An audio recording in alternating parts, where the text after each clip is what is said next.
Well, I'm on a big lake with an absolutely massive carp. I'm using the XTR 700. Let's see what it can do. We're at the very famous Viaduct Fisheries. We're on Carey Lake, and the stamp of carp in here are just ridiculous. This pole can handle way more than I ever imagined.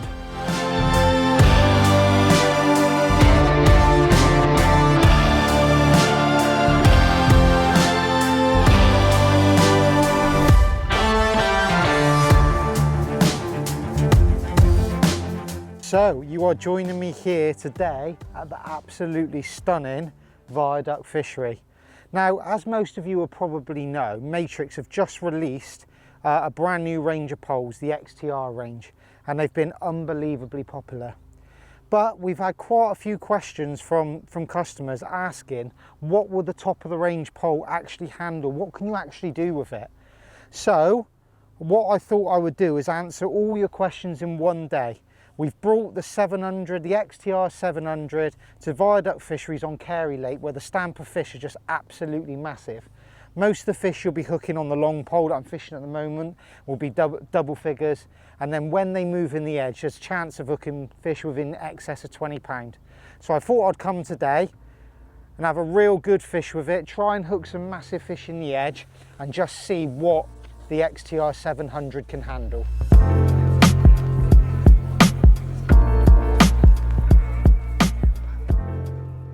So plumbing up today has actually been very simple. This lake is quite unique where literally the depth right against the pallet where you're fishing is exactly the same depth as I'm fishing long. So what I've done is plumbed up to dead depth. But a lot of people ask me exactly what is dead depth. So what you've got to remember when you're plumbing up is that you've got a 20 or a 30 gram plummet on. So if you were to plumb up to the bottom of that bristle there and call that dead depth, that's absolutely fine when you've got a plummet on. But when you haven't got 20 to 30 grams of weight on your hook and keeping your line dead vertical, it's really, really important that you plumb up so you give yourself a little bit more room for error. So what I do, I plumb up with just about 2 mil of the carbon showing below the body. This just gives me about 2 inches from where the float is shotted to where I've plumbed up for the curvature in the rig. Your rig is never ever going to be dead vertical from your hook bait to your float once you've got your hook bait on. So a great little tip, when I say dead depth, or a lot of good anglers say dead depth, a lot of the time you plumb up to just below the bottom of the body.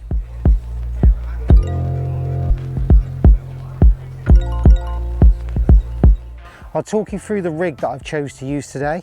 To start off with, we've got a Matrix medium band. We're going to be fishing with hard pellets on the long pole. So with these Matrix medium bands, I can use a 6 or an 8 mil pellet. Then I've gone for a size 14 x6. Now I absolutely love these hooks. I use them most of the time in a size 16, but today when I'm fishing for big fish like this, a size 14 is going to be perfect. I've gone for an 018 power micron hook length, which is really nice and strong, 4 inches. And then I've got an 023 power micron main line. I really do like power micron for this type of fishing because it's so robust. And with using it in 023, I can step up to an 020 hook length if I want to. Shotting pattern today is just a standard tapered bulk. So I've got number 9 shot, and I've got a 4 inch gap, 3 inch gap, 2 inch gap, 1, 1, 1, 1, 1. So that float takes 1, 2, 3, 4, 5, 6, 7, 8 number 9 shot. The float itself is a brand new one, and that is a Matrix Carp carbon. Now the great thing about these bristles is that it's a 2.5 mil hollow, so when the light is difficult like it is today, it really does show up well. The paint on it is really bright and visual, so you're going to be able to see it. Carbon stem, slim body, which I absolutely love on all floats.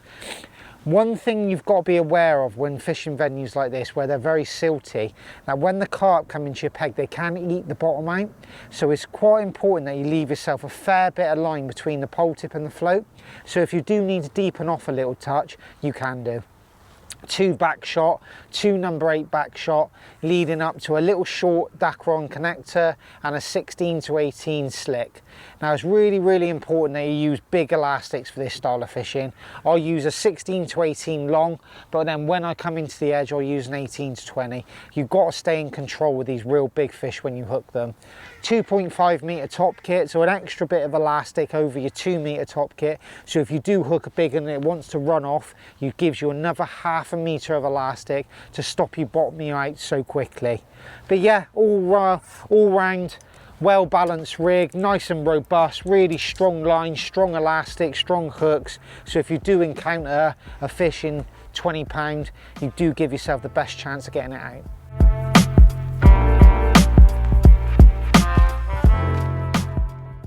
So bait choice today is really quite simple. Obviously we're fishing for big fish, so I've chose a selection of baits to really home in on those big fish, so big baits. To start off with, on the long pole I'm going to feed 6mm Sonu Baits hard pellets, but I have brought some 8mm as well, so if we go out and we start hooking smaller fish like skimmers and stuff like that, the 2 options I've got are to really step up the feeding the 6mm or swap to an 8mm. I can feed some meat on the long pole if I want to, but I still feel like at the moment it's warm enough that we're going to hook some skimmers. I've soaked up some 2mm, and then I've also got some corn. Now I can fish with the 2mm, the meat and the corn in the margins, so I'm going to pot 2mm and then either mix a few pieces of corn, mix a few pieces of meat in, and I can put meat or corn on the hook. But my bait choice for today really is quite simple. Baits that will draw big fish into your peg. Use the meat, the corn or the 8mm to put on the hook to single your hook bait out, and I can assure you with that bait choice you are putting yourself in the best position to catch a real big fish.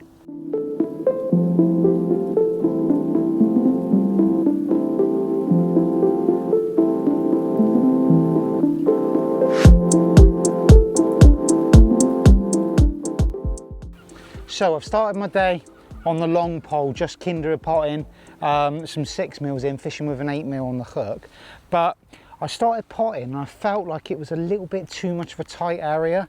I foul hooked 2 carp and the bites were a little bit finicky. So what I've done now, I'm still fishing with my 8mm on the hook, but I've just got my catapult out of my bag. I'm shipping out now to 14.5 metres. Using the flat butt today, which is really helpful in this wind. We've got a bit of a crosswind today. Using a flat butt is really nice and comfortable. So I just literally flick my rig out downwind. Whilst that's all settling, I'll pick my catapult up. I'm going to put about 15 pellets in the pouch, fire them in, and I'm going to do that twice. Try and get it as accurate as possible. And then I'm going to start fishing, and what I'm going to do, I'm going to see what response I get from feeding those pellets on the first time. If I don't get much of a response, I can always carry on feeding with the catapult. I'm hoping to get a bite or an indication off every time I feed now, because there seems to be quite a few fish in the peg, and by picking your catapult up you're making so much noise with those 6mm going in like that, and you're creating a bit of an area where the fish like to feed over.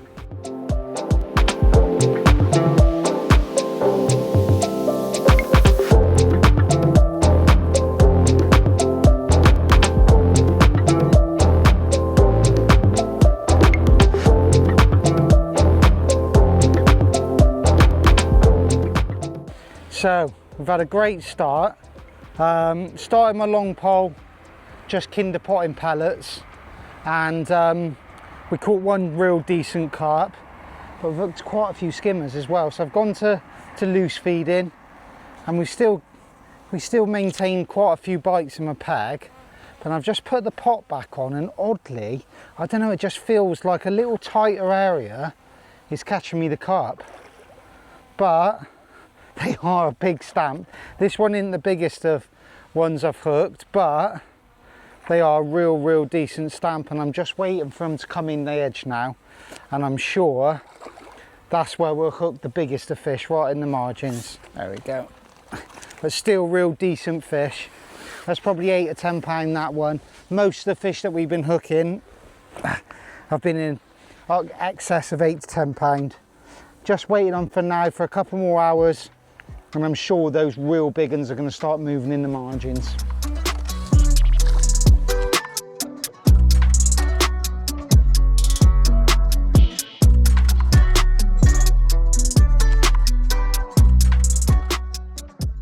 Right, so we're still on the long pole fishing with our hard pellets.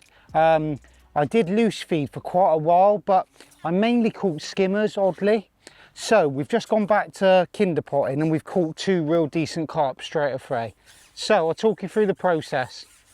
I'm filling my large Matrix flexible toss pot up, shipping out to 14.5 meters. And one great little tip I got for you is whenever you're fishing with hard pellets and a toss pot, it's really important to pick the height where you drop your bait in from. So to start off with, I'm going to drop my bait in from about 18 inches above the water. But if you feel like you need to get more fish in your peg, you can increase that height to like 2.5 foot and make more noise. The downside of doing that is that you can draw the fish up off the bottom. So if you do start foul hooking fish, you can decrease the noise by dropping the pot nearer to the surface of the water. So I haven't had any problems with foul hooking the fish coming off the bottom just yet. So I'm just going to keep with that distance of about 18 inches and making that much noise with the pellets. Like I said, if you want to get more fish in your peg, increase the distance and make more noise. If you want to get less fish in your peg and stop them coming up off the bottom, decrease the distance and make less noise. Really important thing to remember when you're fishing with hard pellets and a toss pot. One other great tip I got for you is that whenever you're fishing on a long pole with hard pellets like we are today, you do tend to get quite a few bites on the drop. So what I've been doing, I've been dropping my bait in from about 18 inches above the water, making some noise, and then just flicking my rig out to the side and then holding that float dead still, letting that hook bait drop like that. That's the one great thing about using a tapered bulk, is that you do get that slower fall. And the whole time that I'm holding that float in place, after flicking it out, I'm just watching it and looking for any indications I might get on the drop. Right, so we've had basically a barter chuck on the long pole, just fishing with hard pellets, 6 and 8 mil pellets. We've caught 3 or 4 carp, we've had a load of bream, but they're not quite the stamp that I need to really put this pole to the limit. Now we are getting later on in the day now, so we're coming up to the time of the day where the fish are going to start moving in the margins. And I'm hoping, and I've seen on this lake in the past, just the size of fish that come into the margins. So I'm going to give this line about 5 more minutes. I've already fed my soaked up 2 mils in the margin. I'm going to go in probably with double meat on the hook and see if we can catch some real big ones before we pack up. Right, so it's getting to the time of day now where we're going to look to come in the margins. I've already pre-baited my edge line with 2 mils. I've put 600 mil of soaked 2 mils in, but I'm going to go in and fish now. So on the hook we've got 2 long pieces of 7 mil meat. On my meat cutter, I've took a little blade out of the meat cutter so I get an odd long piece. So I've put 2 of those on the hook, size 12, X3 to 020 hook length. And I'm just going to fill up my really big toss pot. So that's 120 mil toss pot, that. And I'm going to go in, I'm going to put that bait in and sit there and be really nice and patient. I feel like now we're getting to the time of day where these real big fish are going to start coming in the edges. And hopefully, with this volume of bait and my hook bait, 2 big bits of meat, hopefully that will entice one onto the hook. So I'm just going to pop my bait in, I'm going to drop that pot in, I'm going to let all the water flush in the holes behind the pot, which will push the bait out. That releases the bait, and I'm just going to drag my float in bank side of where I've just put that bait. I've got quite a bit of bristle showing, Nice thick bristle, which is really important when you're fishing with baits like this. I'm going to sit there, be nice and patient, and hopefully those big old wobbly carp will be coming in soon. And if we can hook one in excess of 17, 18, 20 pound, I can take this pole to the limit.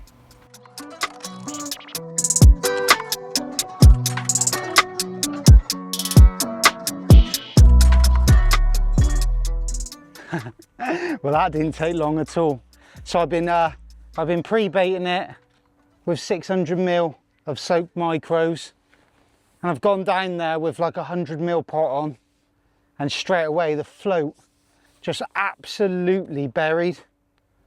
And it feels rather large, to be honest. Don't know how large it is quite yet, but it is kicking off a bit. I've got to be honest though, this pole feels unbelievably strong.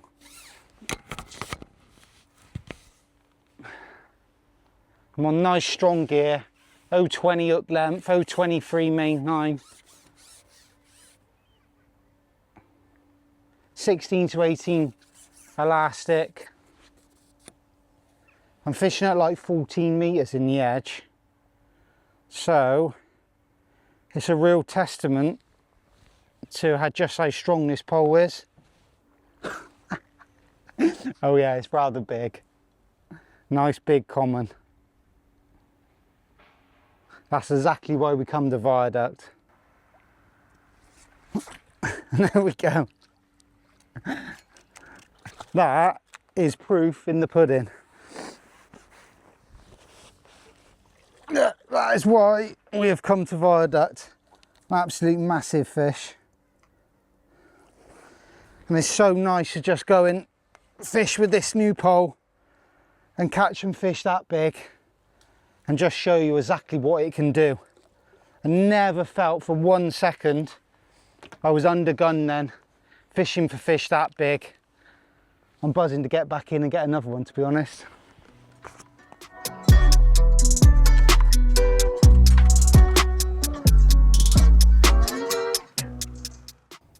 So they're coming in thick and fast now. But they are, oh, look at that one go. Go in, go in.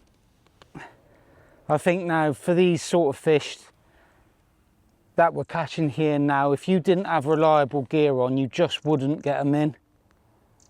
I've got to be honest, this pole feels incredible. Absolutely ridiculous how strong it is. They just pull so hard, these fish. Look at that. If you didn't have a strong pole here now, you would be having a little bit of a nightmare, to be honest. I got a feeling that's rather large as well. That's exactly why we come here today. I just wanted to come and catch some fish of this sort of size and really put it through his paces. And as you can see there, you just need that strength and reliability. When we were making these poles, the one thing all the consultants said was they just want strength and reliability. And when you're doing this style of fishing, that is exactly what you need. The other thing that you need to have when you're catching fish this big is really strong top kits. End of the day, to get these fish in, you've got to get your elastic virtually bottomed out when it's under the net, and you just need to have confidence that your top kit's not going to break. This 2.5 meter Pro Power feels absolutely rock solid, but it doesn't ruin the balance of the pole. Look at that, another absolutely beautiful Viaduct carp.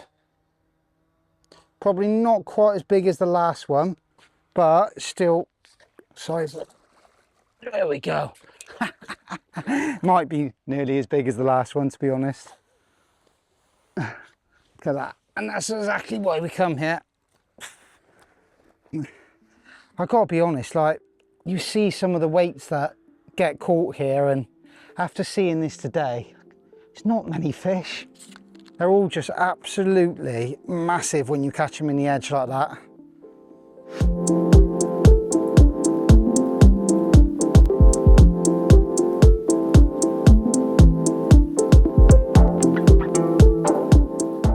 So we've had a lovely little run in the edge, dropped in down there, caught 2 or 3 real big uns quickly. But it's gone a little bit funny, getting an odd skimmer bite now. You can definitely tell it's a little bit later in the year with how aggressive the fish are feeding. What I have been doing though, I've been sneakily just putting a bit of meat short on my top kit, number 3 and number 4, straight out in front of me. I've just been potting a bit of meat. So what I'm going to do just before we end the day, I'm just going to drop in on that. I'm going to kinder pot some meat in, just fish for a 7mm piece of meat on the hook and just see if I can nick a couple on that line just to top a great day off.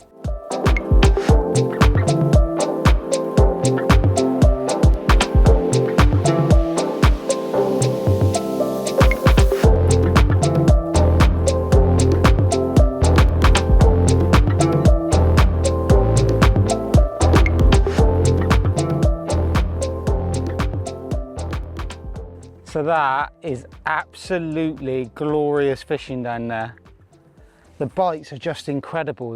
They just fly under about 100 mile an hour, and the fish are massive, using real big strong gear, so everything I hook I feel like I can get out. And we're just starting to lose a little bit of light now, so I'm going to make this my last fish, even though I would love to fish on for a bit longer. And I'm hoping, I'm pretty much sure that this is another one of the very famous massive carp that live in Carey Lake at Viaduct.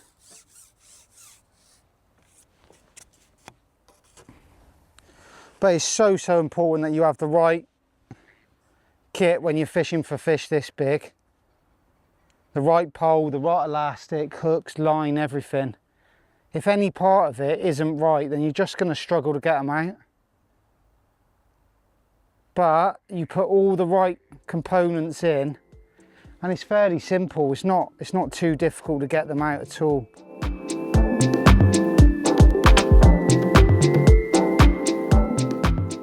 Well, there you go. What an absolute stunning way to end a great day. So we've caught on the long pole with hard pellets, and then we've come into the edge and we've really caught a massive stamper fish. Every single fish has been as big as that. Probably the average of between 10 and 16, 17 pound. The pole I've used today, the hooks, the rigs, the line, everything has just been absolutely incredible. Getting these massive fish in has just been a walk in the park. So yeah, I think that's answered quite a few questions from me and hopefully for you guys. The XTR 700 really is an amazing piece of kit. You can do absolutely anything with it.